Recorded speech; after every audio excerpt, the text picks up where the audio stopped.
আমরা এখনো সেই জাতি, যেই জাতি 5ই আগস্ট থেকে আমরা যাত্রা করেছিলাম। অন্তর্বর্তী সরকারের প্রধান উপদেষ্টা অধ্যাপক ডক্টর মুহাম্মদ ইউনুস বলেছেন, ছাত্র জনতার গণ অভ্যুত্থানের মাধ্যমে জগদ্দল পাথর আমাদের বুক থেকে সরাতে পারলাম। আমরা বিজয় উৎসব করলাম, কিন্তু আমাদের এই মুক্তি, আমাদের এই স্বাধীনতা অনেকের পছন্দ হচ্ছে না। নানাভাবে এটাকে উল্টে দেওয়ার চেষ্টা চলছে। তাই দেশের বর্তমান বাস্তবতা বিশ্বের কাছে প্রতিষ্ঠিত করতে সবাইকে একজোট থাকতে হবে। বুধবার 4 ডিসেম্বর রাজধানীর ফরেন সার্ভিস একাডেমিতে রাজনৈতিক দলের নেতাদের সঙ্গে বৈঠকে একথা বলেন তিনি। প্রধান উপদেষ্টা বলেন, অক্টোবরে সারা দেশে শান্তিপূর্ণভাবে দুর্গাপূজা পালন হয়েছে। আমরাও পূজার আনন্দে শরিক হয়েছিলাম। কোথাও কোনো ধরনের বিশৃঙ্খলা হয়নি। সেটাও অনেকের পছন্দ হয়নি। দেশকে নতুন করে অস্থির করার চেষ্টা চলছে। তিনি বলেন, যে বাংলাদেশ আমরা গড়ে তোলার চেষ্টা করছি সেটাকে ধামাচাপা দিয়ে আরেক বাংলাদেশের কাহিনী রচনা করে যাচ্ছে। সারাক্ষণ নানা রূপে তারা এটা করে যাচ্ছে। এটা যে কোনো এক দেশের মধ্যে আছে তা নয়, বিশেষ বিশেষ বড় দেশের মধ্যে ছড়িয়ে গেছে।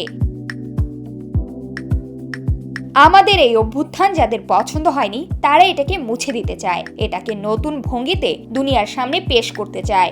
আমাদের এখানে নাকি ভয়ঙ্কর কাণ্ড ঘটছে, তা থেকে বাংলাদেশকে রক্ষা করতে হবে। রক্ষার জন্য তারা এগিয়ে আসতে চায়। এখন সেগুলোকে মিথ্যা প্রমাণ করা বা বাস্তবতাকে প্রতিষ্ঠিত করার জন্য আমাদের সবাইকে একজোট হতে হবে। এটা কোনো বিশেষ রাজনৈতিক মতবাদের বিষয় নয়, জাতি হিসেবে আমাদের অস্তিত্বের বিষয়, যোগ করেন তিনি। বাংলাদেশ নিয়ে সম্প্রতি ভারতের বিভিন্ন প্রোপাগান্ডার ইঙ্গিত করে প্রধান উপদেষ্টা বলেন, আমরা যে মুক্ত স্বাধীন বাংলাদেশ তৈরি করলাম তারা এটাকে মুছে দিয়ে আগেরটায় ফিরে যেতে চায়। মুখে বলছেন না, কিন্তু ভঙ্গি হলো আগেরটাই ভালো ছিল।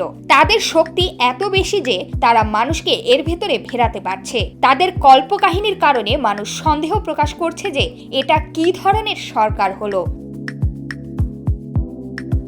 এর আগে দেশের চলমান নানা ইস্যুতে আলাপ করতে মঙ্গলবার 3 ডিসেম্বর সন্ধ্যায় যমুনায় বৈষম্য বিরোধী ছাত্র আন্দোলনের নেতাদের সঙ্গে বৈঠক করেন প্রধান উপদেষ্টা।